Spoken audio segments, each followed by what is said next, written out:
waxaan ahaa 16 jir 2005 markii gaarigeygii ugu horeeyay aan helay. waxay ahayd habeen sabtii markuu saaxiibkay iisoo sheegay xaflad ka jiro aaga oo weli saaxiibayeen. waan ogaa inaan gaariga soo celin karin habeenka. markii dambe waxaan raacnay aadankiis walaashiis gaarigeedii. wadanka waxaa degneen geeskiisa. xaflado waaweyna ma aysan jirin. xaflad weyn markii jirto dadka dhan ayaa iskugu tagi jirnay. wiilka meeshuu degnaana waan aqaanay, sababtaasaan aqaanay, laakiin saaxiibo caadi maaynu ahayn. inta sii socna dhan waxaa la saarnayn hal laami. wiilka gurigiisana waxaa uga saarnaa laamigaas. markii aan socono waxaan soo marinay guryo yaryar oo meesha ku yaalo. wadadana marka dambe waxay ku noqonaysay ciladeeda. guriga markii aan nimid waxau ahaa guri yara, laakiin xaafadda waxa ay dadka isugu imaanayeen banaanka, sababtoo ah sharqan ma aysan ahayn dhibaato. dariskiisi ugu dhawaa way ka fogaayeen. xafladda dhanna gudbi waxay geenayaan markii aadankiis walaashiis qofkana kaxeen lahaa ay u bixiso aynan famili ahaana. aadankiisna wuxuu yiri waa caadi, cidaa soo raacna waan helinaa. dana inaga kaxee saacado dambe iyo cabitaana markii aan cabay waa aan wareersanaa. markaas saacadda markii aan fiiriyeyna waxay ahayd 8 habeenimo saq dhexe. waxaan gartay waqtigii la bixi lahaa inay tahay. waxaan fiirfiiriyay aadankiis laakiin ma aanan arkin. waxaan u maleeyay inuu iga tagay. xataa ma aanan fakari karin. waan dhacdhacaya anigoo aan wareersan. waxaan u dhaqaaqay ninkii xafladda riday ayaan u tagay. waxaan weydiisay taleefon. waxaan wacay gurigii aadankiis gurigiisii. markii aan 2 jeer wacay waan iska daayay sababtoo ah familkiisa inaan kiciyo ma aanan rabin. waxaan isku dayay inaan iska soo lugeeyo anigoo wareersan oo aan laamiga soo qaado. waan ogaa inay qaadanaysa saacad iyo bar, laakiin waan iska socday. malaha markii aan 15 daqiiqo wadada sii socday ayaa waxa ay qabtay gaari leerkiis oo dagaalka soo socdo. wadada waan ka leexday.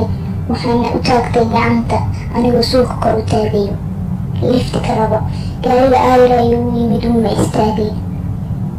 ninkii gaariga waday daaqad ayuu intuu iska dejiyey ayuu wuxuu igu yiri xagee u socotaa. waana imid waxaan ku eeday wadada shishadeeda guri midigta ku yaalo. wuu ifiiliyey, wuu qoslay, wuxuu igu yiri soo kor markaas. anigana waan u mahad celiyey, waana soo koray gaariga.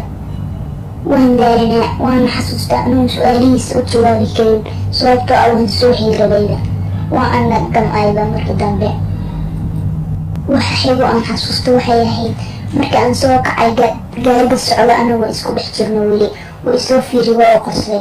waxaan weydiiyey xagee u soconaa, inta geesaha fiiriyey. waan gartay inaana meelaha aqoonin. markii aan weydiiyey ninka su-aashaydii wuxuu iigu jawaabay su-aal kale ah, maxaa habeenkii ugu soo baahday meesha.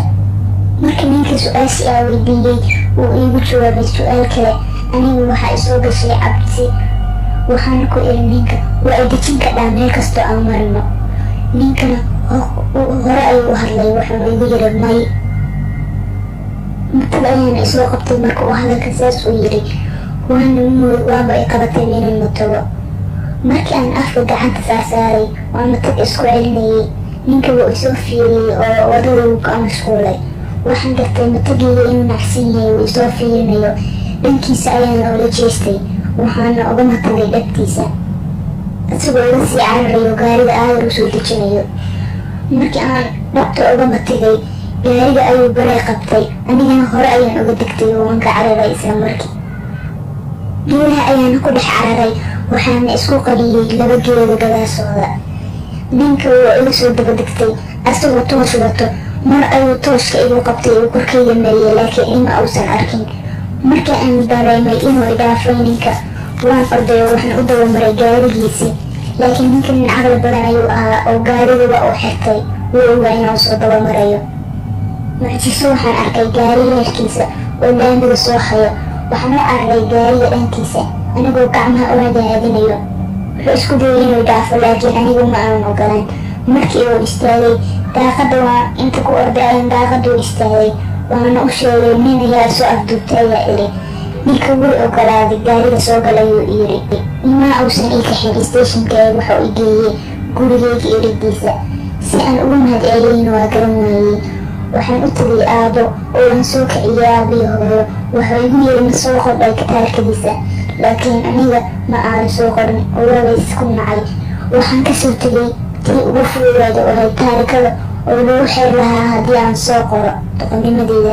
waxa keliya aan xasuustana gaarigiisa ayuu ahaa.